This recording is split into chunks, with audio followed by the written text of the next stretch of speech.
नमस्कार मित्रों, आज के वीडियो में हम जानेंगे अवचेतन मन के 11 नियम के बारे में। ये ऐसे नियम हैं जो कि हमारी लाइफ को बनाने के साथ ही बिगाड़ने की पूरी क्षमता रखते हैं। दोस्तों, ईश्वर के द्वारा बनाया गया सबसे जटिल और अद्भुत रचना मानव का दिमाग है। हमारे दिमाग के भीतर अविश्वसनीय शक्तियाँ पाई जाती हैं।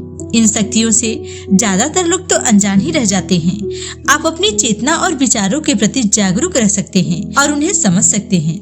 लेकिन दोस्तों, आपको यह जानकर बहुत ही आश्चर्य होगा कि यह इनका मात्र 10% ही हिस्सा होगा जिनके बारे में आप समझ पाते हैं। बाकी का 90% आपका अवचेतन मन है। इसे आप इस उदाहरण से समझिए। जैसे आप ड्राइवर की सीट पर बैठकर कार चला रहे हैं और आपको लगता है कि सब कुछ आप कर रहे हैं, जबकि वास्तविक प्रक्रिया कार के इंजन के द्वारा ही संचालित होती है। आइए दोस्तों, अवचेतन मन के इन 11 नियम के बारे में समझते हैं। हमारे अवचेतन मन के भीतर तमाम प्रकार की क्रियाएं होती हैं और उनके नियम भी अलग अलग हैं। आज हम अवचेतन मन के 11 नियम के बारे में जानेंगे और उनका उपयोग आप अपने व्यक्तिगत विकास और सफलता के लिए कैसे कर सकते हैं, इसके बारे में भी जानेंगे। हमारे अवचेतन मन का पहला शक्तिशाली नियम है विश्वास की शक्ति। अवचेतन मन हमारे भीतर गहराई में निहित विश्वासों के आधार पर संचालित होता है। यह हमारे विश्वासों को स्वीकार करता है और इस पर कार्य करना प्रारंभ करता है, भले ही वह हमारी क्षमता के बाहर का ही क्यों न हो। ऐसा कई बार देखा गया है कि विश्वास की शक्ति का प्रयोग करते हुए लोगों ने ऐसे कार्य किए हैं जो कि लोगों के लिए सोचना भी असंभव है। इसका उदाहरण आप इतिहास के पन्नों में जाकर देख सकते हैं, जहां पर नेपोलियन, सिकंदर, समुद्रगुप्त जैसे महान शासकों ने इस शक्ति का उपयोग किया। इसका उपयोग करके आप बड़े से बड़ा लक्ष्य हासिल कर सकते हैं। अवचेतन मन के 11 नियम में दूसरा नियम है अवचेतन प्रोग्रामिंग। दूसरा नियम यह बताता है कि आप अपने अवचेतन मन को पहले से ही प्रोग्राम कर सकते हैं। आपके पिछले अनुभव, कंडीशनिंग और बार बार आने वाले विचार अवचेतन मन को रिप्रोग्राम करते हैं, अवचेतन मन की प्रोग्रामिंग को बनाते हैं। इसका असर हमें अपने व्यवहार और क्रियाओं पर दिखाई देता है।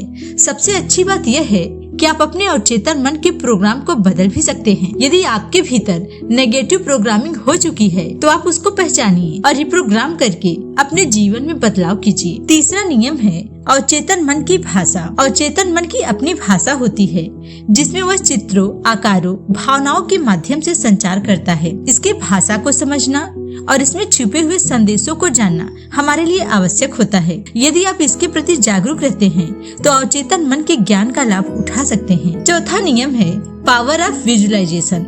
अवचेतन मन के 11 नियम में चौथा नियम यह बताता है कि इसके पास विजुअलाइजेशन की पावर होती है।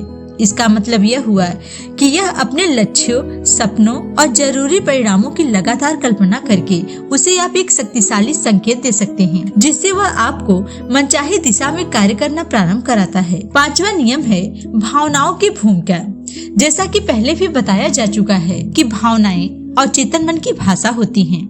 आपके भीतर आनंद, प्रेम, कृतज्ञता जैसी पॉजिटिव भावनाओं का विकास होना बहुत ही जरूरी होता है। अगर आप अपनी भावनाओं का सही प्रयोग करेंगे और बड़ी बड़ी संस्थाएं इमोशनल इंटेलिजेंस का प्रयोग करके लाभ कमाते हैं, आप भी इसका प्रयोग करके जीवन में कुछ बड़ा लक्ष्य प्राप्त कर सकते हैं। छठा नियम है क्रिएटिविटी। अगर आपके क्रिएटिविटी की बात करें तो आपका अवचेतन मन विशाल सागर की भांति है।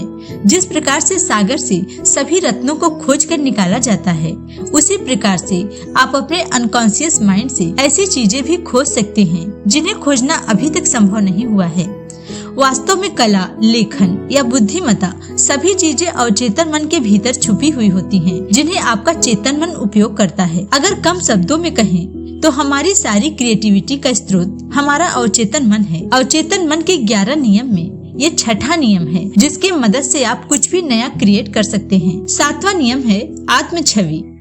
अवचेतन मन के 11 नियम का सातवां नियम यह कहता है कि जो हम स्वयं के बारे में सोचते हैं और स्वयं की छवि की धारणा मन में रखते हैं, वह हमारे कार्यों और परिणामों में दिखाई देता है और हम वैसे ही बन जाते हैं। इसे आप खुद पर देखिए। यदि आप कभी भी निराश हो अथवा मानसिक तौर पर कमजोर महसूस कर रहे हो तो अपने बॉडी को इस पोज में रखिए जो विजेताओं की पोज होती है।